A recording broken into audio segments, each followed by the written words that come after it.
What's up, everybody? How y'all doing?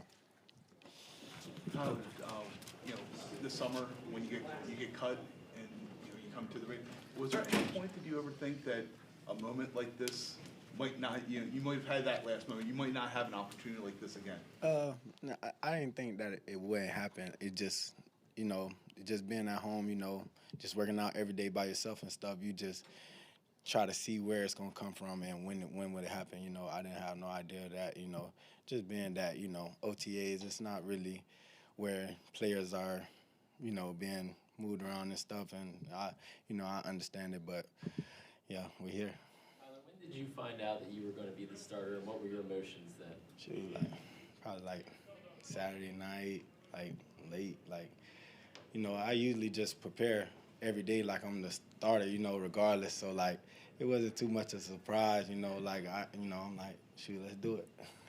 What do you remember of this phone call that John had mentioned about this summer? Hey, maybe you can come back here. What do you remember of that? Yeah, it was I would say it was early in training camp, and then I got done working out hard, and I was just like, man, I would love to play for the best team in the National Football League again. So I just text Harz, and I was like, give me a call. I know you're in camp.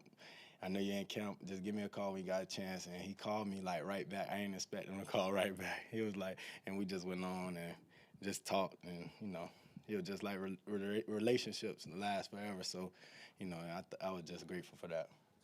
Is there any sort of between you and anyone in this team, or maybe just in your heart, just any disappointment that lingers over that one playoff game you played 2 years ago against the Bengals and What you mean, coming up short? Just does that linger at all in your mind, or does it feel like a performance like this helps kind of cleanse the palate? It hurt it then because, that was our last game, and I got to sit at home thinking about that play forever. But other than that, we got a lot of disappointments during the day, more than just, fumbling, it ain't nothing.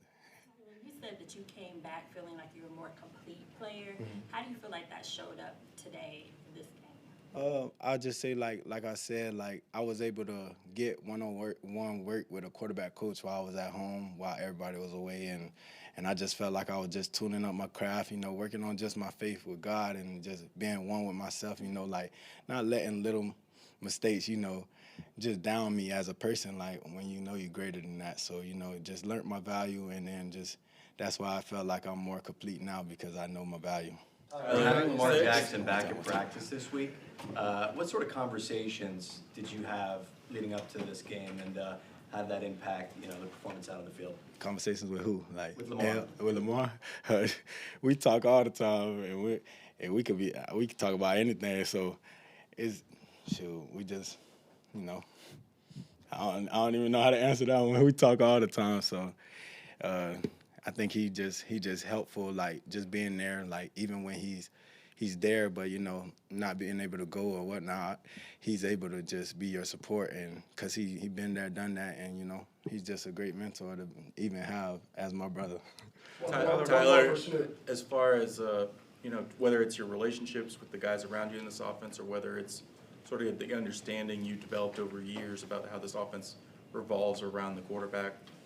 Do you feel like your skills and relationships are more valuable here in Baltimore than maybe getting airdropped into anywhere else in the league? I'm just blessed and thank God that I'm here with the Ravens. All right, thanks, Nick. Yes,